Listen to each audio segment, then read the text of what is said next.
Good morning class. बेटा हमारा जो आज का सेशन रहेगा उसके अंदर हम जो टॉपिक करेंगे वो ग्रामर का हमारा टॉपिक रहेगा काल।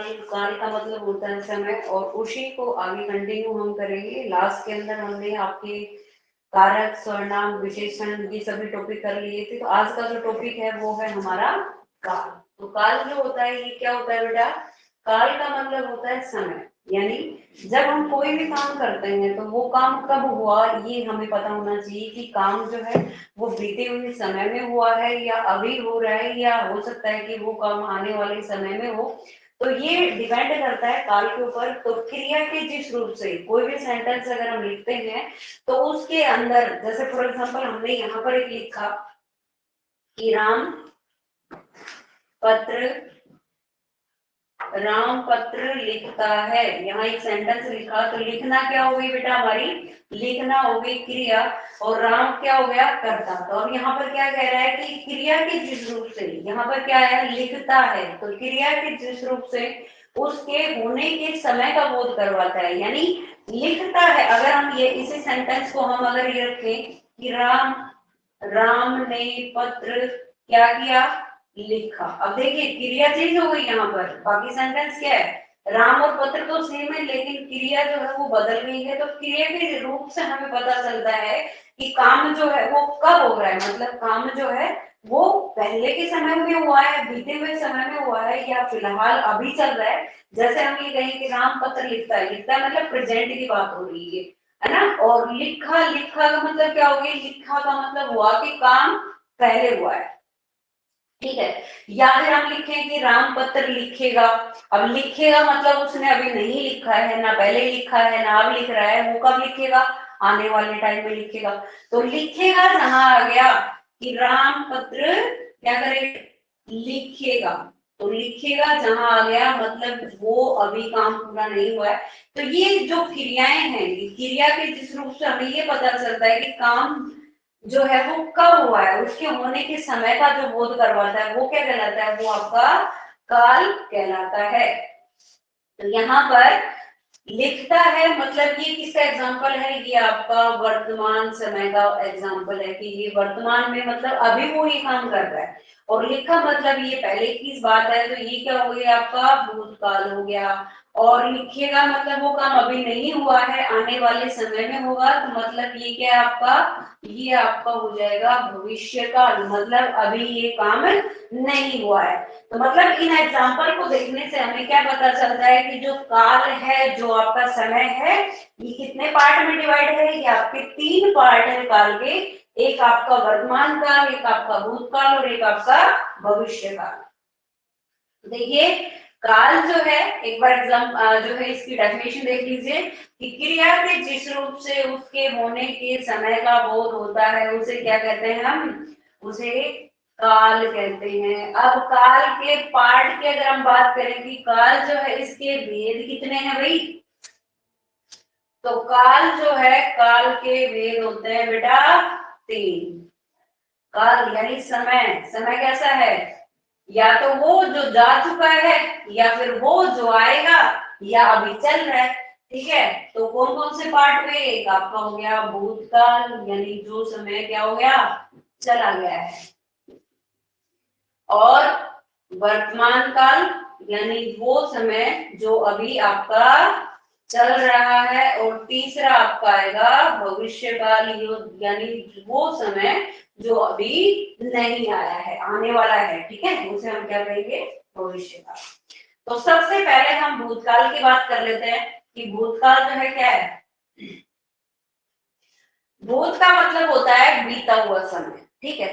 तो जो समय बीत चुका है या जा चुका है तो वो क्या कहलाता है? आपका भूतकाल कहलाता है बेटा। जो समय क्या हो गया है भाई? भूत क्या होता है? भूत वो होता है जिससे सब डरते हैं। मतलब जो चीज है ही नहीं उससे सब लोग डर रहे हैं। तो भूतकाल क्या है? यानी वो समय जो जा चुका है, जिसका अस्तित्व ही नहीं है, जो चला गया है पहले ही, उसे हम क्या कहेंगे? भूतकाल। और बताओ फिर भी लोग उससे डरते हैं। तो क्या भूत से डरना चाहिए? नहीं, बिल्कुल नहीं डरना चाहिए, क्योंकि वो तो है ही नहीं ना। कोई चीज नहीं है उससे क्या डरना है? तो भूतकाल की हम बात कर रहे हैं। भूतकाल यानी वो समय जो जा चुका है। अब भूतकाल जो है बेटा, इसके भी क्या है, इसके भी बेटे हैं भाई। जैसे काल है, काल के 3 बेटे, कौन कौन से बेटे? पहला भूतकाल, जो बेचारा अभी नहीं रहा, चला गया। जो अभी चल रहा है वर्तमान, है ना, और जो आएगा वो भविष्यकाल। तो भूतकाल यानी बीते हुए समय का बोध करवाने वाले शब्द क्या कहलाते हैं? भूतकाल। तो भूतकाल के पार्ट कितने? 6। तो पहला, दूसरा, तीसरा, चौथा, ये हो गया 5वां, और ये हो गया आपका 6ठा। ठीक है। तो सबसे पहले जो भूतकाल आता है, क्या होता है? कोई भी चीज होती है तो उसमें सामान्य रूप से कोई बात कही जाती है। तो अगर हम भूतकाल की बात कर रहे हैं तो उसमें भी तो कोई चीज सामान्य रूप से कही जा सकती है। तो सामान्य भूतकाल, सामान्य भूतकाल क्या होता है? क्रिया की जिस रूप से हमें उसके भूतकाल में होने का पता चले कि भूतकाल में ये काम जो हुआ है ये सामान्य रूप से हुआ है। कोई भी काम सामान्य रूप से अगर होता है, साधारण ढंग से अगर कोई काम हुआ है, तो उसे हम क्या कहेंगे? सामान्य भूतकाल। तो सामान्य भूतकाल क्या है?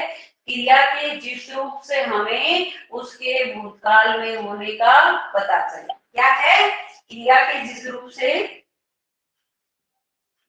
क्रिया के जिस रूप से, क्रिया के जिस रूप से उसके भूतकाल में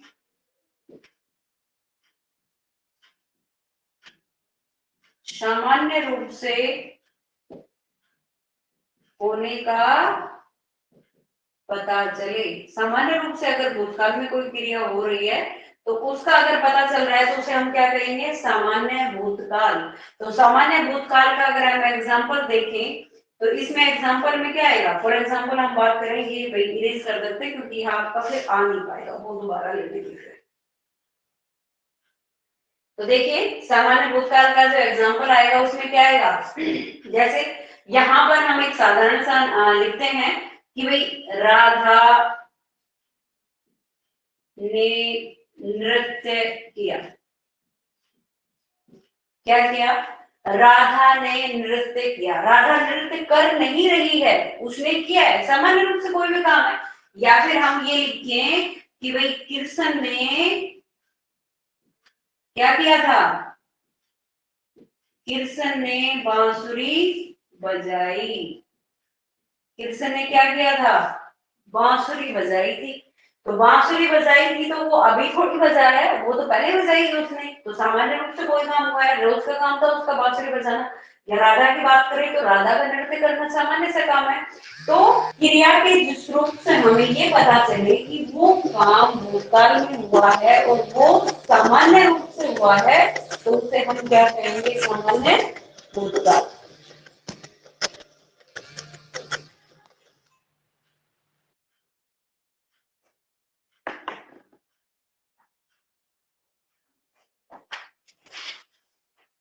हाँ भाई, तो देखिए इसमें क्या बताया है कि क्रिया के जिस रूप से हमें भूतकाल में उसके सामान्य रूप से होने का पता चलता है कि कोई काम तो वो सामान्य रूप से भूतकाल में हुआ है, तो उसे हम क्या कहेंगे? सामान्य भूतकाल। ठीक है।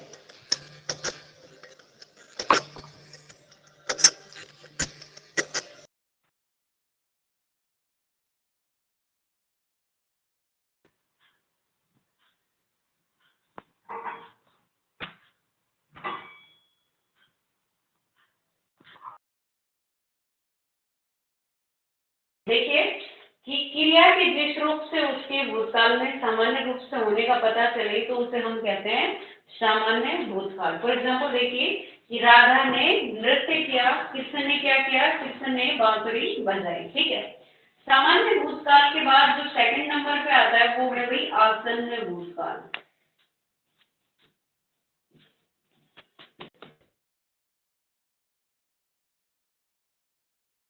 या समीप। ठीक है। तो समीप भूतकाल का मतलब क्या होता है? यानी वो समय जो अभी अभी खत्म हुआ है। कि क्रिया के जिस रूप से हमें ये पता चले कि काम जो है वो भूतकाल में शुरू हुआ लेकिन अभी अभी क्या हुआ है? संपन्न हुआ है ना। यानी वो काम जो पहले का स्टार्ट हुआ है, पहले जिसे हमने स्टार्ट किया और वो अभी अभी क्या हुआ है, कार्य निकट भूतकाल में ही जो है समय से पूर्व अभी अभी संपन्न हुआ है, तो उसे हम क्या कहेंगे, आसन्न भूतकाल। तो देखिए एक बार क्या रहेगा कि क्रिया के जिस रूप से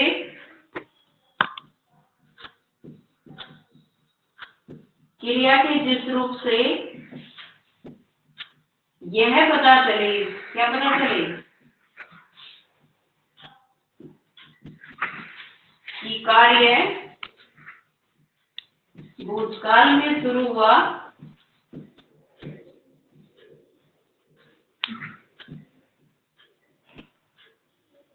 और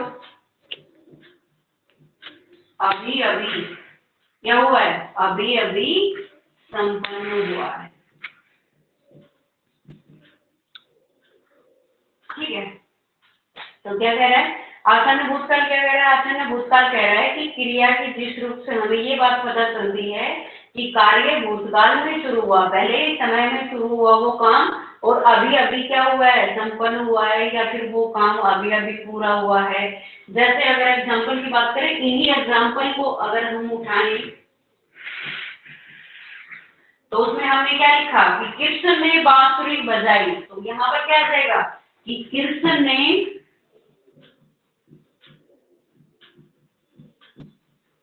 बांसुरी बजाई है। क्या जुड़ गया, कृष्ण ने बांसुरी बजाई, मतलब ये तो सामान्य रूप से हो गया, और बजाई है मतलब बजाने का काम उसने कब शुरू किया, बजाने का काम तो उसने शुरू किया पहले भूतकाल में, और वो काम समाप्त कब हुआ है, और वो काम अभी अभी समाप्त हुआ है आ गया, मतलब अभी भी समाप्त हुआ है।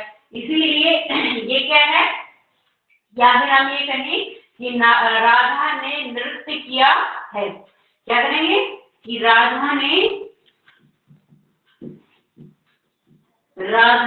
नृत्य किया है। ठीक है, तो आसन्न भूतकाल यानी क्रिया के जिस रूप से ये पता चले कि कार्य भूतकाल में शुरू हुआ और अभी अभी क्या हुआ है, संपन्न हुआ है।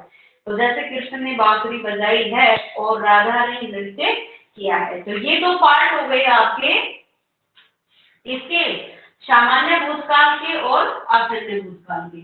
उसके बाद थर्ड नंबर पे आपका आएगा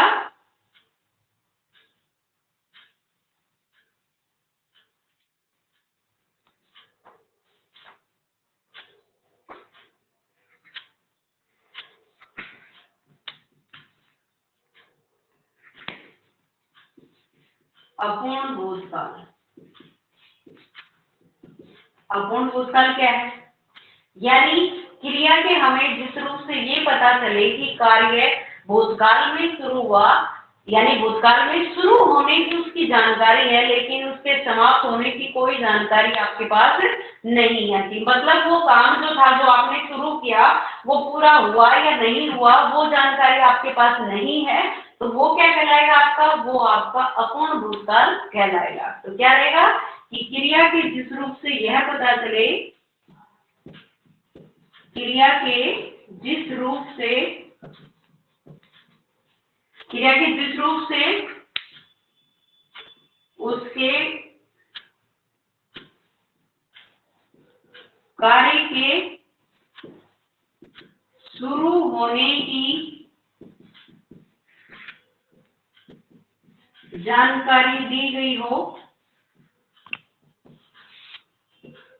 परंतु उसके समाप्त होने की जानकारी ना हो। क्रिया के जिस रूप से उसके कार्य के शुरू होने की जानकारी दी गई हो, कि काम जो था वो शुरू हुआ लेकिन उसके समाप्त होने की जानकारी ना हो, नहीं हो, तो उसे हम क्या कहेंगे, अपूर्ण भूतकाल। उसी सेंटेंस को हम आगे कंटिन्यू करेंगे कि अपूर्ण भूतकाल, जैसे हमने किया था कि कृष्ण ने बांसुरी बजाई और राधा ने नृत्य किया, तो इसको अगर हमें अपूर्ण भूत में बदलना है तो आप कैसे करेंगे कि भाई राधा नृत्य कर रही थी और कृष्ण जो था वो कीर्तन बांसुरी बजा रहा था। ठीक है, अब देखिए दोनों जो सेंटेंस हमारे जो पीछे हमने कंटिन्यू किए हैं उसी को हमने आगे रखा है कि राधा जो थी वो नृत्य कर रही थी, मतलब राधा ने क्या किया, शुरू होने की जानकारी रहेगी कि मतलब राधा नृत्य कर रही है, ये तो सब शुरू हो गया, और उसके समाप्त होने की जानकारी नहीं है, समाप्त होने की, क्योंकि यहाँ पर देखिए रहा है और रही थी, मतलब क्या हो गया आपका कंटिन्यू, जो आपका टेंस सुन रहा है, मतलब जिसमें कंटिन्यूटी जो है वर्क की वो दिखा रही है, मतलब कार्य के पूरा होने की जानकारी इसमें नहीं है कि वो जो काम कर रही थी, राधा नृत्य कर रही थी, वो पूरा वो नहीं हुआ। इट मीन्स ये क्या है आपका अपूर्ण भूतकाल, कार्य जो था वो शुरू हुआ लेकिन उसका पूरा नहीं हुआ, तो उसे आप क्या कहेंगे, अपूर्ण भूतकाल। तो राधा नृत्य कर रही थी और कृष्ण बांसुरी बजा रहा था, ये क्या हो गया आपका अपूर्ण भूतकाल। अब इसके बाद आपने अभी आपका 4th नंबर पे वो है आपका पूर्ण भूतकाल। तो पूर्ण भूतकाल क्या होता है, पूर्ण भूतकाल यानी जिसमें कोई भी काम जो है वो शुरू हुआ और वो पूरा भी हुआ। अपूर्ण का मतलब क्या होता है कि वो काम पूरा नहीं हुआ, पूरा पूर्ण का मतलब तो क्या होता है पूरा, तो मतलब वो काम जो भूतकाल में शुरू हुआ और भूतकाल में ही क्या हो गया, समाप्त हो गया, तो उसे हम क्या कहेंगे, पूर्ण भूतकाल। तो क्रिया किस रूप से,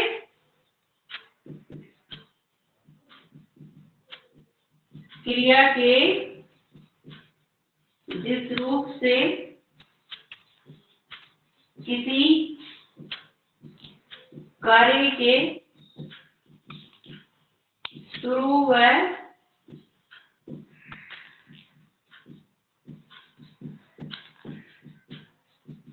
खत्म होने की जानकारी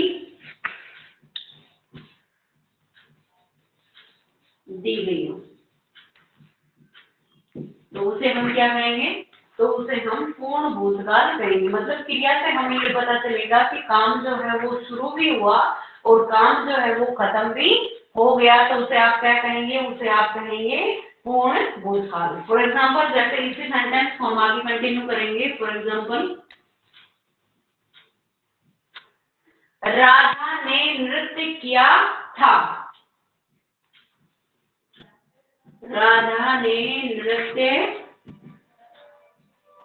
किया था, मतलब उसने नृत्य का जो काम है ये करना शुरू भी किया और इसे समाप्त भी कर दिया, तो मतलब ये क्या है, पूर्ण भूतकाल।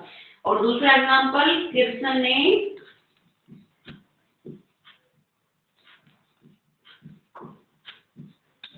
बांसुरी बजाई थी, मतलब बजाने का काम भी किया उसने शुरू और वो काम समाप्त भी हो गया, तो इसे हम क्या कहेंगे, पूर्ण भूतकाल। तो देखिए अपूर्ण भूतकाल यानी जिसमें क्रिया के जिस रूप से उसके कार्य के शुरू होने की जानकारी दी गई हो परंतु उसके समाप्त होने की जानकारी ना हो, तो उसे हम कहेंगे अपूर्ण भूतकाल। जैसे राधा नृत्य कर रही थी और कृष्ण बांसुरी बजा रहा था।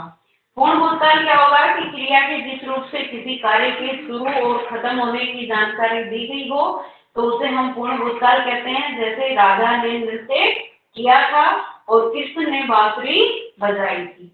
इसके बाद जो नेक्स्ट रहेगा आपका भूतकाल के अंदर,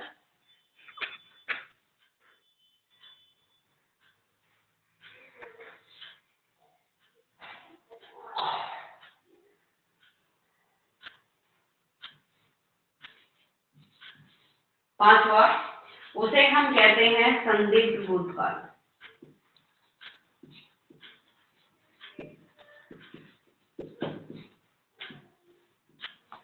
अब देखिए संदिग्ध भूतकाल का मतलब क्या होता है, यानी संदिग्ध यानी जिस कार्य के करने में या होने में हमें कोई संदेह होता है, तो उसे हम कहते हैं संदिग्ध भूतकाल। भूतकाल यानी वो काम जो बीत चुका है, वो हो चुका है, और लेकिन उस काम के होने में भी हमें क्या हो, संदेह हो, तो उसे हम क्या कहेंगे, संदिग्ध भूतकाल। की क्रिया के जिस रूप से भूतकाल में किसी जो है होने में, भूतकाल में होने में उसका क्या क्या हो, संदेह हो, तो उसे हम क्या कहेंगे, संदिग्ध भूतकाल। तो देखिए यहाँ पर क्या आएगा कि क्रिया के जिस रूप से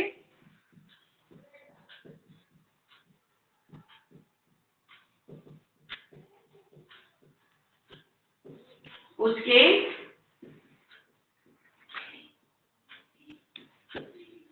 किसी कार्य के होने में क्या हो,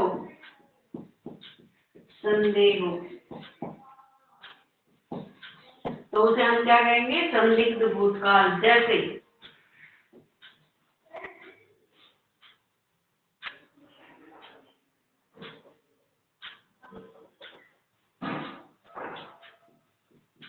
राधा ने नृत्य किया होगा,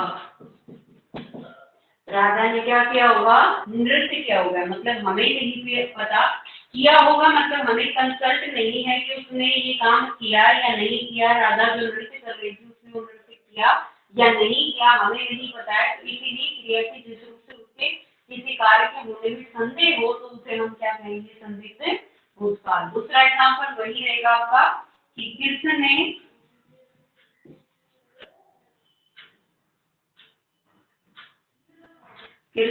बांसुरी बजाई होगी। ठीक है, अब आपका लास्ट आता है 6 नंबर, जिसे हम कहते हैं हेतु हेतु मद।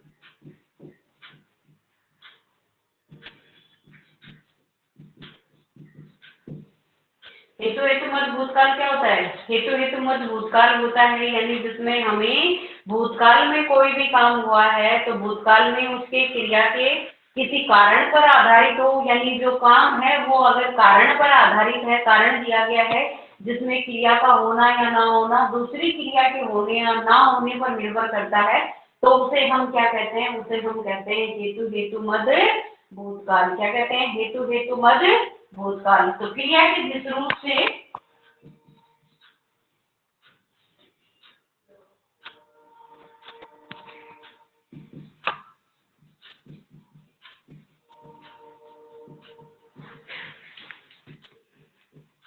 किसी क्रिया के जिस रूप से हम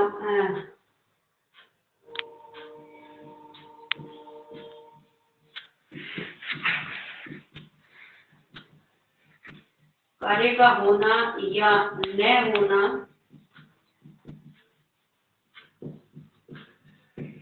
दूसरी क्रिया पर क्या करे, निर्भर करे।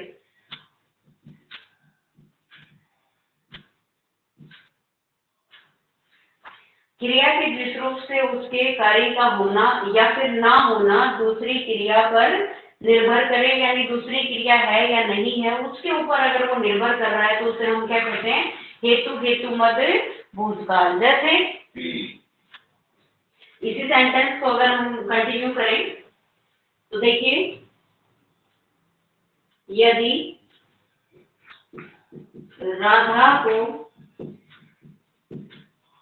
नाचना आता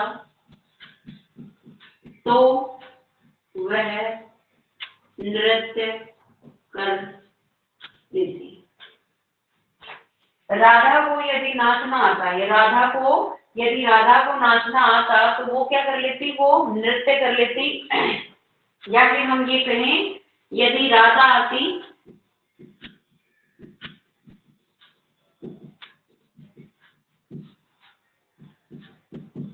तो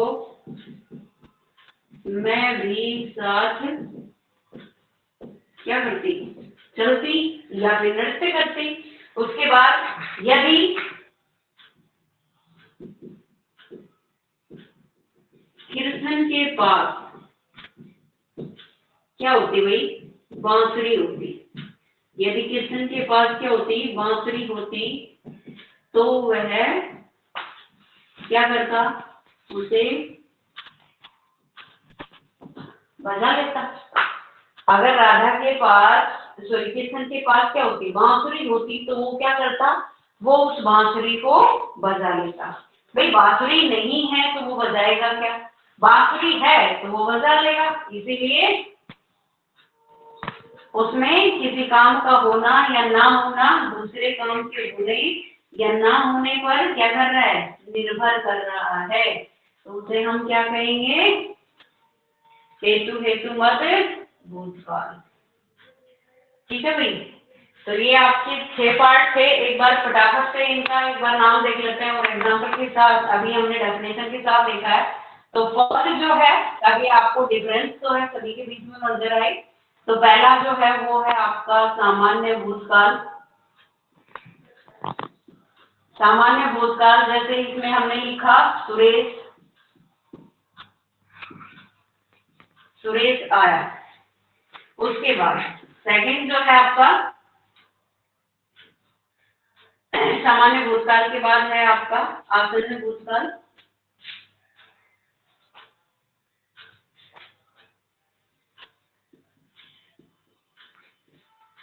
आसन्न भूतकाल, इसमें आप लिखेंगे सुरेश आया है। सुरेश क्या कर रहा है? सुरेश आया है। उसके बाद थर्ड नंबर पे रहेगा आपका कि अपूर्ण भूतकाल।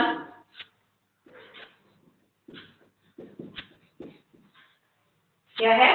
अपूर्ण भूतकाल। तो अपूर्ण भूतकाल में क्या आएगा?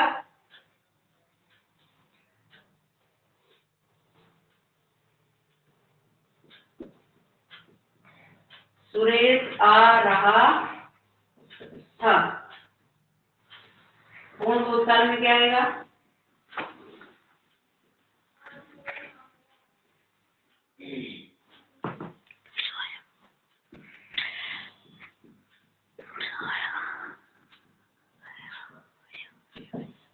सुरेश आया था। और उसके बाद 5 नंबर आपका रहेगा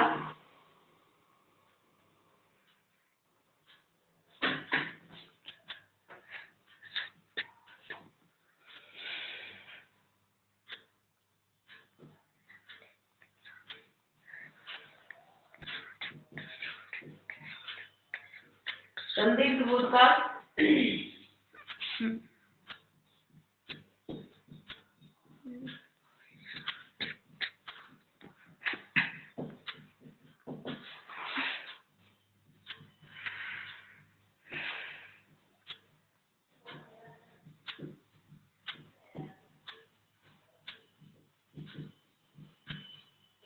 संदिग्ध जो भूतकाल है आपका, ये क्या है?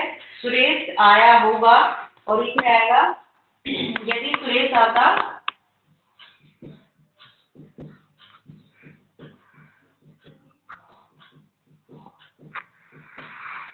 तो मैं भी साथ चलता। तो देखिए बेटा एक बार, जो भूतकाल है, भूतकाल के वेद हैं 6 जो बहुत ही इंपॉर्टेंट हैं। 6 हैं। पहला जो भूतकाल है वो है आपका सामान्य भूतकाल। भूतकाल में जिसमें सामान्य रूप से कोई भी काम हो रहा है, सामान्य रूप से काम का होने का पता चले तो उसे सामान्य भूतकाल कहा जाता है। तो सामान्य भूतकाल जैसे सुरेश आया, ये एक सामान्य सी घटना है। उसके बाद आसन्न भूतकाल। आसन्न भूतकाल का मतलब होता है यानी वो समय जो नजदीक है अभी वर्तमान की। ठीक है। तो जो काम भूतकाल में शुरू हुआ वो समाप्त हुआ तब अभी अभी समाप्त हुआ है, तो उसे हम क्या कहेंगे? आसन्न भूतकाल। यानी जो नजदीक है वर्तमान से उसे हम कहेंगे आसन्न भूतकाल। जैसे सुरेश आया है, इसी सेंटेंस को हमने कंटिन्यू रखा है आसन्न भूतकाल के अंदर। उसके बाद आपका है अपूर्ण भूतकाल। अपूर्ण भूतकाल क्या होता है? जैसे सुरेश आ रहा था, जिसमें किसी काम के शुरू होने की जानकारी है लेकिन समाप्त होने की, क्योंकि यहाँ देखिए आ रहा था मतलब कंटिन्यूटी आ गई, तो मतलब ये काम पूरा नहीं हुआ, इसीलिए हम इसे क्या कहेंगे? अपूर्ण भूतकाल। उसके बाद पूर्ण भूतकाल यानी जिसमें काम शुरू भी हुआ और समाप्त भी हुआ। जैसे सुरेश आया था मतलब वो काम आना और उसका जाना दोनों काम हो गए, तो आया था ये पूर्ण भूतकाल आपका हो गया। संदिग्ध भूतकाल यानी जिसमें कार्य जो था उसके पूरा होने या ना होने में हमें संदेह रहता है कि काम हुआ या नहीं हुआ। तो सुरेश आया होगा मतलब हमें ये कंफर्म नहीं है कि वो आया या नहीं आया, तो जहां हमें संदेह हो गया तो वो आपका कहलाएगा संदिग्ध भूतकाल। और लास्ट है आपका हेतु मत भूतकाल यानी जिसमें क्रिया का होना या ना होना दूसरी क्रिया के होने या ना होने पर निर्भर करता है। तो जैसे यदि सुरेश आता तो क्या करता? मैं भी साथ चलता। तो यदि मतलब क्योंकि सुरेश नहीं आया तो मैं भी नहीं जा पाया, मतलब एक काम नहीं हुआ, सुरेश नहीं आया मतलब मैं भी नहीं आया, तो ये काम एक का काम का होना या ना होना दूसरी क्रिया के होने या ना होने पर निर्भर करता है, तो इसे हम क्या कहेंगे, हेतु हेतुमद भूतकाल। ठीक है बेटा, तो ये भूतकाल के आपके 6 पार्ट थे। इसके बाद वर्तमान जो है इसके रहेंगे आपके 3 पार्ट रहेंगे। पहला आपका रहेगा सामान्य, जो समय तीनों में चलेगा, सामान्य, भूतकाल, वर्तमान और भविष्य तीनों में रहेगा सामान्य। और वर्तमान में दूसरा आपका जो रहेगा वो अपूर्ण वर्तमान काल रहेगा, क्योंकि वर्तमान कभी पूरा नहीं होता है, पूरा हो गया तो भूतकाल हो जाएगा, तो इसीलिए अपूर्ण वर्तमान काल। और तीसरा इसके अंदर रहेगा संदिग्ध वर्तमान काल। संदिग्ध वर्तमान काल जो है, जो आपका भूतकाल में भी है, ये आपका वर्तमान में भी रहेगा। भविष्य में आपके रहेंगे 2 पार्ट, जो आपका सामान्य है और संभाव्य है। संभाव्य क्यों है, क्योंकि हम सिर्फ संभावना ही कर सकते हैं कि ये काम हुआ होगा या नहीं, जो है होगा या नहीं होगा, तो वो संभावना ही लगा सकते हैं, होना या ना होना हमारे हाथ में नहीं होता। तो इसी तरह से जो आपका भविष्य है ये 2 तरह का होता है, सामान्य और संभाव्य। वर्तमान 3 तरह का होता है, सामान्य वर्तमान काल, अपूर्ण वर्तमान काल और संदिग्ध वर्तमान काल। भूतकाल के 6 पार्ट थे जो सबसे इंपॉर्टेंट हैं, ये आपके याद हो गए हैं। बाकी के वर्तमान और भविष्य काल जो है ये हम अपनी नेक्स्ट क्लास के अंदर करेंगे। तो आज के लिए इतना ही, थैंक यू।